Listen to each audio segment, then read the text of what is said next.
Hello, welcome to the channel. आज हम लोग जिस टॉपिक को पढ़ेंगे वो एक बहुत ही इम्पोर्टेंट टॉपिक है, एक बहुत ही इम्पोर्टेंट टेक्निक है इंटीग्रेशन करने के लिए, जिसको कहते हैं इंटीग्रेशन बाय पार्ट्स। ये एक्चुअली जब दो फंक्शंस है, उनका प्रोडक्ट है और उसको हमें इंटीग्रेट करना है, और वो नॉर्मल किसी मेथड से, जैसे कि सब्स्टिट्यूशन मेथड वगैरह से सॉल्व नहीं हो पा रहा है, तो हम इसे यूज कर सकते हैं। देखते हैं, पहले हम देखते हैं कि ये इंटीग्रेशन बाय पार्ट्स का जो फॉर्मूला है, की जो टेक्निक है, वो है क्या। और उसके बाद हम लोग जो कंसेप्ट पढ़ेंगे, उसको अच्छा करने के लिए हम लोग कुछ एग्जांपल्स भी सॉल्व करेंगे। तो पहले कंसेप्ट देखते हैं कि क्या है। तो मान लीजिए कि दो फंक्शंस हैं, f1x और f2x। अब इनका प्रोडक्ट है, तो इनका इसका जो डिफरेंशिएशन होता है इस प्रोडक्ट का, वो आपको पता होगा। आपने डिफरेंशिएशन में पढ़ा होगा, डिफरेंशियल कैलकुलस में, कि ये होता है f1x into derivative of f2x plus f2x into derivative of f1x।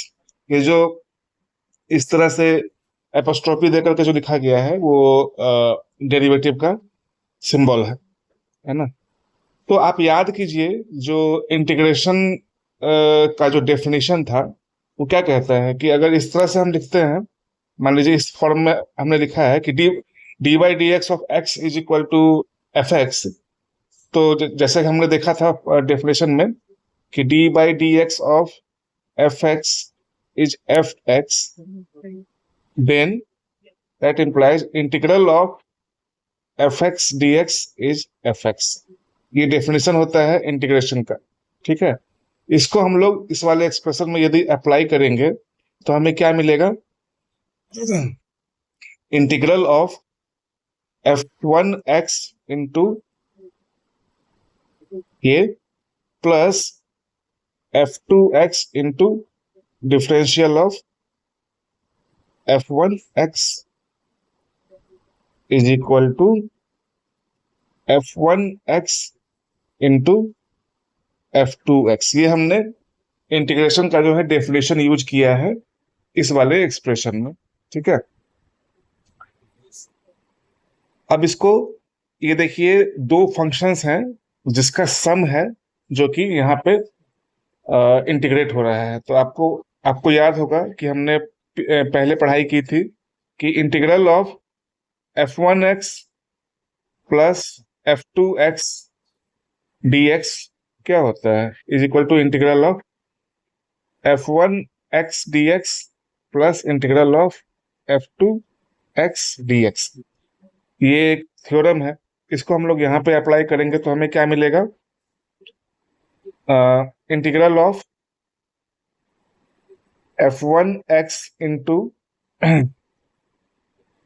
dx plus integral of f2x into f1, sorry, ये dx इज इक्वल टू क्या था? f1x into f2x, f1x into f2x।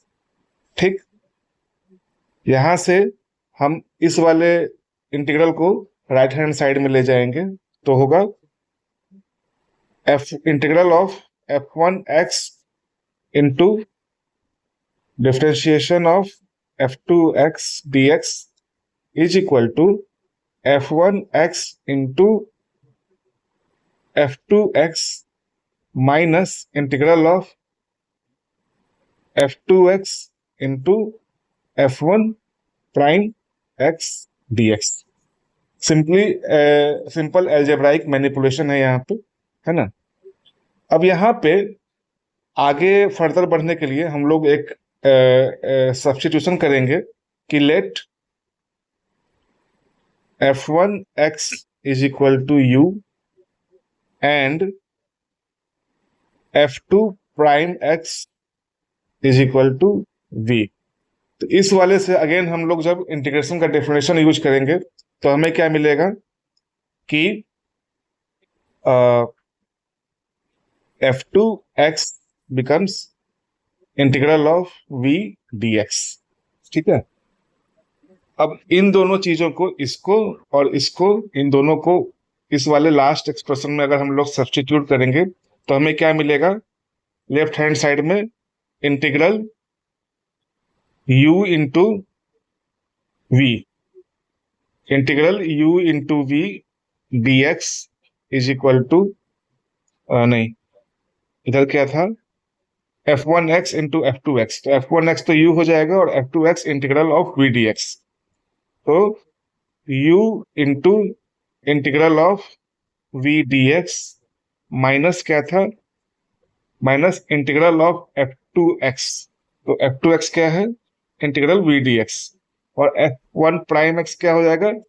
D u by d x, है ना? तो पहले इसी को लिख लेते हैं, है ना? Minus integral of D u by d x, ये वाला टर्म हमने लिख लिया। अब ये वाला टर्म बचता है f2x जो कि इंटीग्रल वी डी एक्स है, into integral v d x, और ये पूरे के ऊपर एक dx आ जाएगा। तो यहां हमने जो है वो यही हमारा इंटीग्रेशन बाय पार्ट्स का फॉर्मूला है। यहाँ दो फंक्शंस हैं, उनका प्रोडक्ट है, उसका जब इंटीग्रल होगा तो क्या होगा? मान लीजिए u फर्स्ट फंक्शन है और v सेकेंड फंक्शन है, तो ये हो जाएगा integral of first function into second function dx is equal to first function into integral of second function minus derivative of, minus integral of derivative of first function into integral of second function. तो इसको अगर words में, यही हमारा integration by parts है, integration by parts. ठीक है। अब इसको हम लोग वर्ड्स में यदि लिखना चाहें, आप लोग इसको याद ही कर लीजिएगा कि वर्ड्स में होता है integral, integral of product of two functions, ठीक है, is equal to first function into integral of second function minus क्या था? Integral of, minus integral of derivative of first function था ना? हाँ, derivative of first function, derivative of first function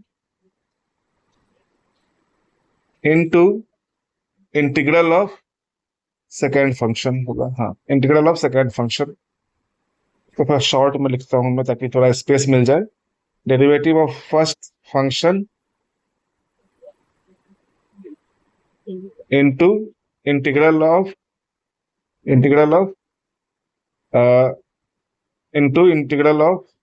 इसको ऐसे लिखो, integral of second function dx।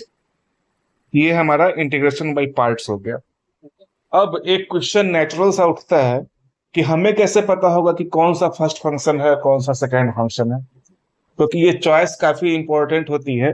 ये वाली टेक्निक जब हमें लगानी है तो किसको हम फर्स्ट फंक्शन बोलते हैं और किसको सेकेंड फंक्शन बोलते हैं, ये चॉइस कई बार काफी इंपॉर्टेंट हो जाता है। क्योंकि अगर आपने चूज सही से नहीं किया कि फर्स्ट फंक्शन कौन सा आप ले रहे हैं और सेकेंड फंक्शन, तो आपका इंटीग्रेशन प्रोसेस इजी होने के बजाय काफी कॉम्प्लिकेटेड हो जाएगा। इसके लिए एक फॉर्मूला है जो है आईलेट। इसका क्या, ये एक एक्रोनिम है, इसका फुल फॉर्म है इनवर्स लॉगरिथमिक एलजेब्राइक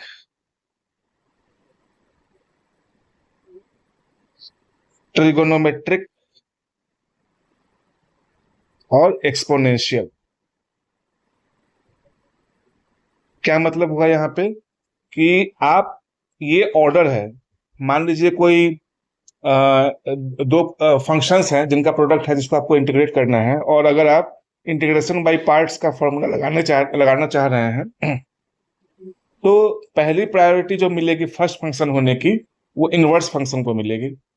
अगर कोई फंक्शन है, मान लीजिए f1x और f2x का प्रोडक्ट है जिसको आपको इंटीग्रेट करना है, तो अगर इन दोनों में से कोई एक इनवर्स फंक्शन है तो हमेशा वो फर्स्ट फंक्शन इनवर्स फंक्शन ही होगा। अगर इसी प्रकार से लॉगरिथमिक है तो लॉगरिथमिक ही फर्स्ट फंक्शन होगा।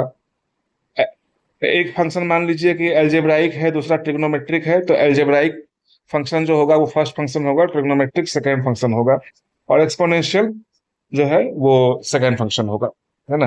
तो ये ऑर्डर ऑफ प्रेफरेंस है कि कौन सा फर्स्ट ऑर्डर होगा, फर्स्ट फंक्शन होगा, कौन सा सेकंड फंक्शन होगा।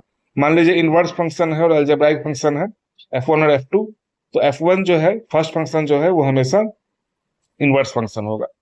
ठीक है, तो आई होप कि आपको कंसेप्ट जो है अभी तक जो है समझ में आया होगा। चलिए कुछ एग्जांपल्स देखते हैं जिससे हमारा कंसेप्ट और अच्छे से क्लियर हो पाए। एक एग्जांपल सिंपल सा लेते हैं कि integration of x sec square x dx क्या होगा। अब यहाँ देखिए दो फंक्शंस हैं, है ना, जिसमें एक जो है x है ये एल्जेब्राइक है और ये ट्रिग्नोमेट्रिक फंक्शन है sec स्क्वायर x। आइलेट में देखिए, आइलेट जो हमारा था उसमें एल्जेब्राइक फंक्शन पहले आता है और ट्रिग्नोमेट्रिक बाद में आता है, तो यहाँ ये जो होगा ये फर्स्ट होगा, ये जो होगा ये सेकेंड होगा। तो तो हमें फॉर्मूला जब हम लगाते हैं इंटीग्रेशन बाय पार्ट्स का तो क्या होता है कि ये था कि इंटीग्रेशन बाय पार्ट्स में इंटीग्रेशन क्या होता है, फर्स्ट फंक्शन मतलब first function into integral of second function into integral of second function minus integral of derivative of first function dy dx of first function into integral of second function है ना, dx, यही होता है।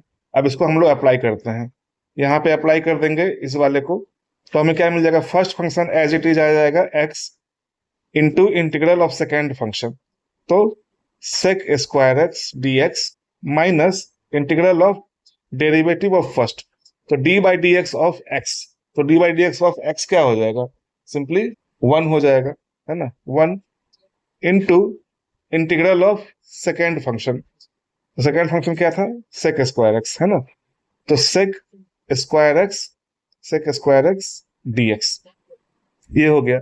इसको आगे बढ़ते हैं, तो integral of sec square x आपको पता होगा कि टेन एक्स होता है, तो x इंटू टेन एक्स, यहां हमने इसको इंटीग्रेट कर लिया, minus integral of ten x d x, ये रह गया हमारा, है ना, तो ये यहाँ पे रह गया हमारे पास। तो उसके बाद हमारा क्या हो जाएगा, हाँ, और यहाँ पे एक इंटीग्रेशन, ये कांस्टेंट ऑफ इंटीग्रेशन भी आएगा, लेकिन अभी एक बार यहाँ इंटीग्रेट करने पे आएगा, है ना, और एक बार इसको भी इंटीग्रेट करेंगे तो भी आएगा, तो हम लोग बाद में कलेक्टिवली एक सी ले लेंगे जो सारे कांस्टेंट्स का सम होगा, है ना, तो वट एवर दैट इज, हमने इसको एक कांस्टेंट मान लिया, है ना। अब आगे बढ़ते हैं, x tan x, और आपको पता होगा कि integral of tan x is minus log cos x, तो माइनस लॉग cos x, है ना, ये होता है प्लस c, तो हमारा लास्ट में रिजल्ट क्या आ गया, x tan x plus log cos x plus c, ये हमारा निकल के आ गया। ये क्या था, ओरिजिनल एक्सप्रेशन क्या था हमारा जिसको हमें इंटीग्रेट करना था, x sec square x dx, या so therefore integral of x sec square x dx is equal to ये, हमने यहाँ पे सॉल्व कर लिया इंटीग्रेशन बाय पार्ट्स के मेथड को अप्लाई करके। चलिए एक और एग्जांपल भी देख लेते हैं कि मान लीजिए हमें इंटीग्रेट करना है, हमें फाइंड आउट करना है integral of x sine 2x dx। तो अभी हमने पिछले प्रॉब्लम में ही देखा था कि एल्जेब्राइक, यहाँ भी एक एल्जेब्राइक फंक्शन है, दूसरा ट्रिग्नोमेट्रिक फंक्शन है। तो नेचुरली x जो होगा उसको हम लोग फर्स्ट फंक्शन मानेंगे और इसको sin 2x को सेकेंड फंक्शन मानेंगे। तो हम लोग एक फॉर्मूला जो है वो इंटीग्रेशन बाय पार्ट्स का, उसको शॉर्ट में यहाँ लिख लेते हैं कि हमारा ये क्या हो जाएगा, first function into integral of second function minus integral of derivative of first function D by d x of first into integral of second function D x, है ना। ये हो जाएगा हमारा, और ये फर्स्ट है और ये सेकेंड है। तो हम लोग लिख लेते हैं ये यहाँ पे, ये क्या हो जाएगा, first function as it is, first function into integral of sine 2x dx minus integral of derivative of first function. तो derivative of d by d x of x कितना हो जाएगा, 1। तो ये 1 into integral of sine 2x dx। ठीक, तो आपको पता होगा कि integral of sine 2x dx क्या होता है, इट इज साइन x का क्या होता है, cos, integral of sign x कितना होता है, माइनस कॉस x होता है। ठीक है, तो साइन 2x का कितना हो जाएगा, is equal to minus half cos 2x। तो इसको हम लोग यहाँ पे यूज करेंगे, तो ये हो जाएगा x into minus half cos 2x minus, ये तो इंटीग्रल ही था, integral of sine 2x dx। इसको लिखते हैं minus half x cos 2x, और यहाँ फिर से ये माइनस हाफ ही आ जाएगा। तो माइनस हाफ जो है यहाँ पे लिखेंगे, अगर माइनस हाफ इंटीग्रेट करके मैं लिख ही लेता हूँ, माइनस हाफ कॉस 2x, और एक कांस्टेंट ऑफ इंटीग्रेशन मैं यहाँ लिख दे रहा हूँ। तो ये हो जाएगा minus half x cos 2x, है ना, और माइनस हाफ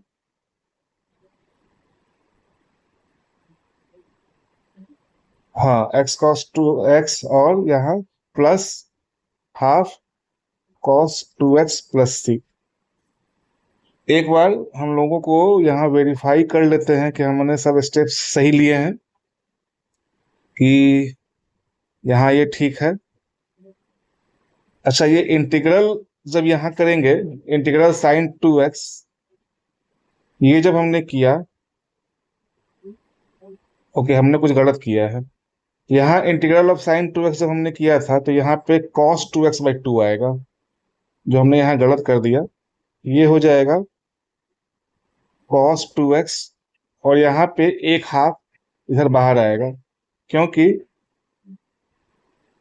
हाँ साइन 2x को यहाँ पे भी तो इंटीग्रेशन है ना, तो साइन 2x को हम लोग जब इंटीग्रेट करेंगे तो cos 2x bye into minus half, तो ये माइनस माइनस यहाँ प्लस हो जाएगा, है ना, और यहाँ ये इंटीग्रल रहेगा और यहाँ ये प्लस है।